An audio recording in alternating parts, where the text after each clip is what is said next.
November. So if you know that about your area, you should be buying that project early on and finishing it early on, well before the slowdown season. So a deep understanding area. A licensed home inspector. Why is that important for you? I'll tell you why. So when you're dealing with general contractors and you're going through milestones, I never pay anyone up front. It's based on milestones.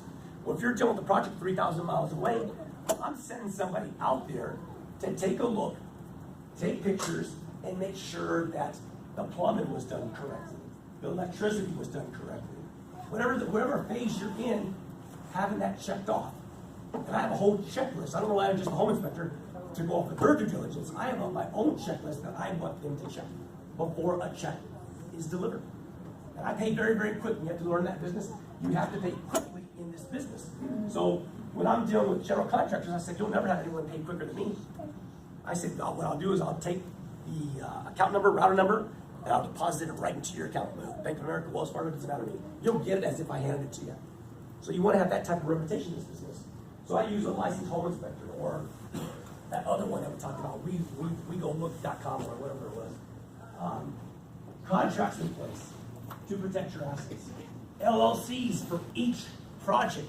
That's something that's overlooked. As you start to scale this business, you don't want to put all your projects under one LLC. And there's a reason for that. You may not think about it right now, but when you start doing multiple projects and all of a sudden you're like, oh, I got 5 projects under this LLC, something's going to happen. Has anyone ever been sued before? It doesn't matter whether you did, nobody does right or wrong. You have to defend yourself though. So those are things you're going to want to take a look at. Relationships on business. Count on the unexpected. Track the materials that you're using. So I do that in a spreadsheet. I'm tracking all my materials, SKU numbers, what the cost is. I have a national account at Home Depot and Lowe's and some of the big box retailers. You know, so people say, oh, that's good for your area, but it's not good for mine. It's wholesale pricing, please. It's wholesale pricing. Marketing system, whatever your marketing system is. Some people say, hey, do banner signs. And here's one for you that I've done. I've rented out a U-Haul truck, a big old truck. Sometimes I've even bought the truck.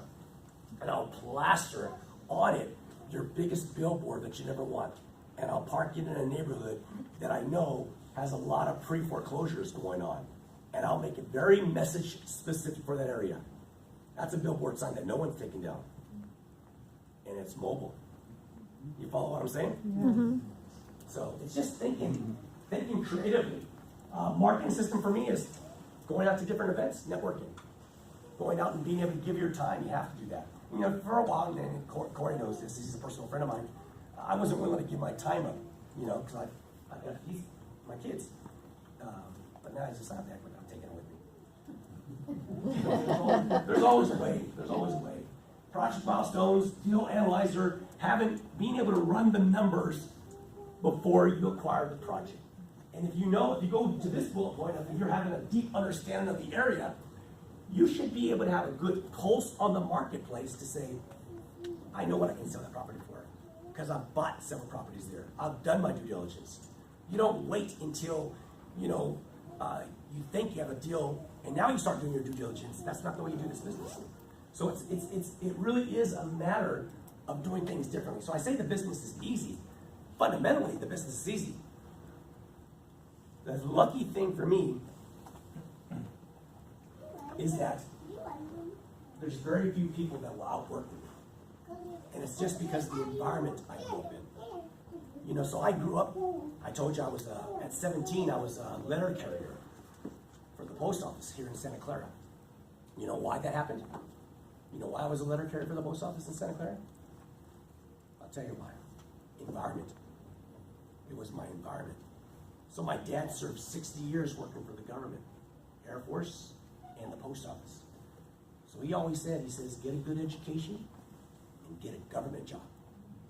So at 17, I went to go work for the Santa Clara post office. Hated that job. Seriously, I did. Carrying mail, it just wasn't for me. But I did it. I did it until I turned 21 years old. And then you know what I did? Quit. You know where I went? Anybody living in Fremont? There's a couple of you that live in Fremont. I think I recognize you. I was a police officer from the city of Fremont. Oh, wow. Yeah.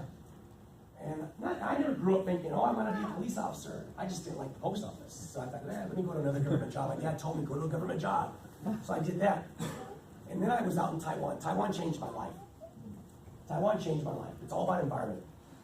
So at about 28 years old, I started studying Chinese. Now I was the first one to graduate with a degree in Chinese linguistics from San Jose State University. They didn't even have the degree at the time. They were putting it all together. And I was the first one to graduate with a degree in Chinese linguistics. And I chose that because I was a police officer at the time working with the Asian crime division. The Chinese gangs, the Asian gangs. And I thought, I'm gonna do something different. I'll get my undergraduate, I'll get my minor in criminal law. And if I'm gonna be a police officer, I'm gonna move up the ranks. I'll get my degree in Chinese linguistics, that would differentiate me. I was always looking for a way to differentiate myself. So I went to Taiwan, it was supposed to be 1 week. A 1 week thing to get familiar with the police officers and the culture and stuff. And I met this lady, so her name is Taiwan, so you know Zhang Bingkun is谁啊? Zhang Bingkun. He was the Minister of Economic Affairs at the time. And then I met Xiao Wanchang. Xiao Wanchang, 你知道吗? Xiao Wanchang became the vice president of Taiwan. Both of them are very, very good friends of mine. They went to my wedding and everything else. But Jiang Mama, I called her Jiang Mama. Jiang Mama looked at me and she says, Shalom. She goes, 你是美国警察吗? I said, 对. She goes, are you American police officer? I said, yes. She goes, oh, how could she not make that decision? She goes, what a shame. You're wasting your time. You're wasting your life. And I said, what? What'd you say? But she told me, she goes, you can do so much more with your life. And sometimes it takes that one person. It's always been a woman in my life that's done that. That one person to be able to change your course.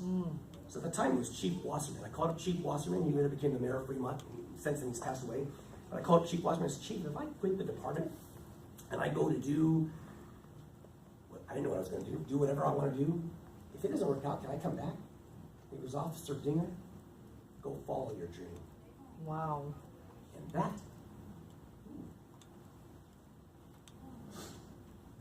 that changed the course of direction for me because it gave me the strength. Okay, it gave me the strength to be able to have that safety net. And I would just say for yourselves, you gotta, at some point in your life, you gotta believe in yourself.